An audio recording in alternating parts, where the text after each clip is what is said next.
আসসালামু আলাইকুম। সাদারমা বলছি, সবাই কেমন আছেন? ভালো আছেন? আমরাও ভালো আছি। আমি আজকে দুপুরের জন্য রান্না করব রুই মাছ, বাঁধাকপি দিয়ে আর আলু দিয়ে রুই মাছ রান্না করব। আমি আলু কেটে নিয়েছি, বাঁধাকপিটাও কেটে নিয়েছি। আর আমি এখন লবণ আর গরম পানি করছি।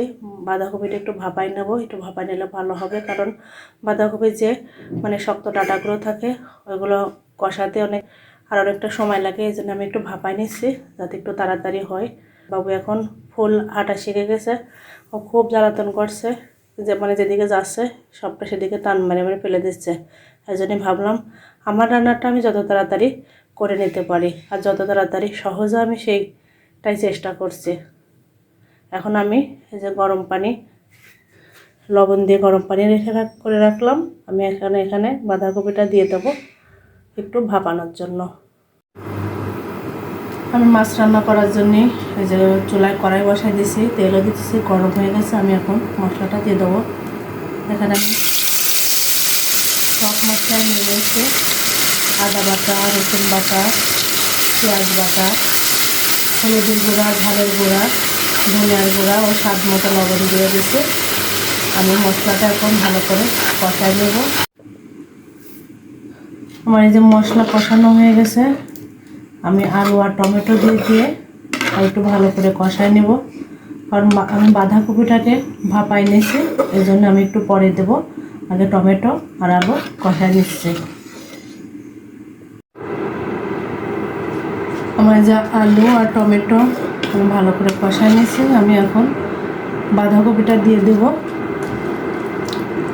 এই যে বাঁধাকপিটা দিয়ে আমি আর একটু ভালো করে কষাই নেব। কারণ তরকারিটা যত কষানো যায় সে তরকারিটা ততই ভালো হয়, মজা হয়।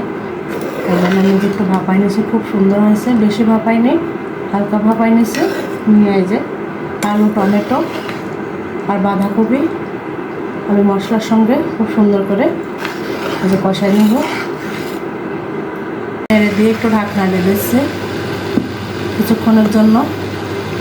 একটু ঢাকনা দিয়ে দিলাম।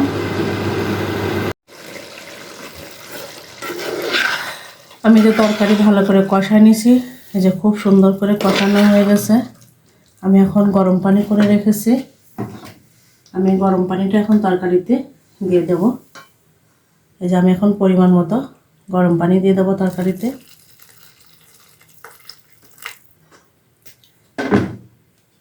আমি তরকারিতে পানি দিয়ে দিলাম। এখন ফুটে উঠলে আমি মাছটা দিয়ে দেব।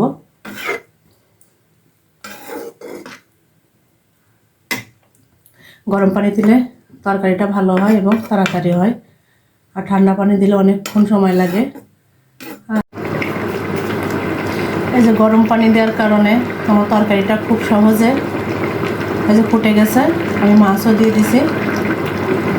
এই যে আমি আর একটুখানি রান্না করব, করার পর আমি ধনে পাতা দেবো। কারণ শীতের তরকারিতে ধনে পাতা না দিলে মজাই লাগে না, এই জন্য আমি ধনে পাতা দিয়ে একটু পরে নামাই দেবো। এখন আমি একটু ঢাকনা দিয়ে রাখবো। এই যে কত সুন্দর হয়েছে। আসলে গরম পানি দিলে খুব তাড়াতাড়ি তরকারিটা ফুটে যায়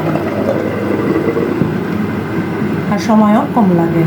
আমি এখন ঢাকনা দিয়ে রাখলাম। আমি যে তরকারিতে ধনে পাতা দিয়ে দিছি, আমার তরকারিটা প্রায় শেষের দিকে। আমি ধনে পাতা দিয়েছি, আর একটু জাল দেবো। তারপরে তরকারিটা হয়ে গেলে আমি তরকারিটা নামাই নেবো।